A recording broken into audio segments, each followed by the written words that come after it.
দেশনেত্রী মরহুমা বেগম খালেদা জিয়া জনগণের অধিকার প্রতিষ্ঠায় দেশে সংসদীয় গণতন্ত্র প্রতিষ্ঠা করেছিলেন। সংসদীয় গণতন্ত্রকে প্রাতিষ্ঠানিক রূপ দিয়েছিলেন। সেই গণতন্ত্রকে প্রহসনের রূপ দিয়ে জাতীয় সংসদকে হাস্যরসের খোরাকে পরিণত করা হয়েছিল। দেশে তাবিদারি শাসন শোষণ কায়েম করা হয়েছিল। দেশে সংসদীয় গণতন্ত্র এবং জনগণের অধিকার পুনঃপ্রতিষ্ঠা করার জন্য দেশনেত্রী বেগম খালেদা জিয়া জীবনের শেষ দিন পর্যন্ত লড়াই করেছেন। জীবনে কখনোই স্বৈরাচার কিংবা ফ্যাসিবাদের সঙ্গে আপোষ করেননি।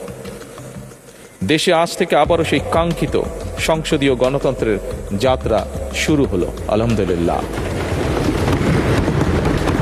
সংসদীয় রাজনীতি প্রতিষ্ঠাতা খালেদা জিয়া দেশ এবং জনগণের সাফল্যে এই শুভ মুহূর্তটি দেখে যেতে পারেননি। আজ তাই এই জাতীয় সংসদে দাঁড়িয়ে আমরা দেশ এবং জনগণের স্বার্থে আপসীর নেতৃত্ব, ব্যক্তিত্ব, স্মরণীয়, বরণীয়, অনুকরণীয় রাজনীতিবিদ মরহুমা খালেদা জিয়াকে গভীর শ্রদ্ধার সঙ্গে স্মরণ করছি।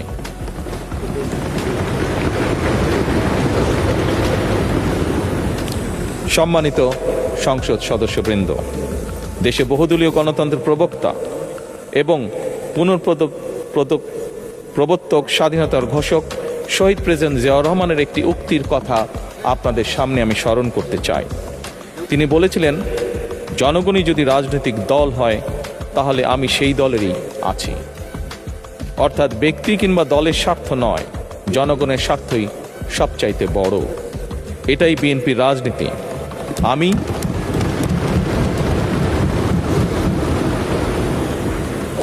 আমি প্রথমবারের মতন বাংলাদেশ জাতীয়তাবাদী দল বিএনপি থেকে জাতীয় সংসদ সদস্য নির্বাচিত হয়েছি। জাতীয় সংসদের সংসদীয় দলের নেতা নির্বাচিত হয়েছি। জাতীয় সংসদে দলের প্রতিনিধিত্ব করলেও প্রধানমন্ত্রী হিসাবে আমি এই জাতীয় সংসদে দেশের প্রতিনিধিত্ব করছি। দল, মত, ধর্ম, বর্ণ নির্বিশেষে দেশের জনগণের প্রতিনিধিত্ব করছি। আমার রাজনীতি দেশ এবং জনগণের স্বার্থ রক্ষা করার রাজনীতি। বিএনপির রাজনীতি জনগণের জীবন মান উন্নয়ন এবং স্বনির্ভর বাংলাদেশ গড়ার রাজনীতি। প্রতিটি পরিবারকে স্বনির্ভর করাই আমাদের রাজনীতির লক্ষ্য। প্রতিটি পরিবারকে স্বনির্ভর করার মাধ্যমেই বিএনপি একটি স্বনির্ভর, সমৃদ্ধ, নিরাপদ, গণতান্ত্রিক বাংলাদেশ প্রতিষ্ঠা করতে চায়। এই লক্ষ্য অর্জনে আমি জনগণের সমর্থন এবং সহযোগিতা চাইছি।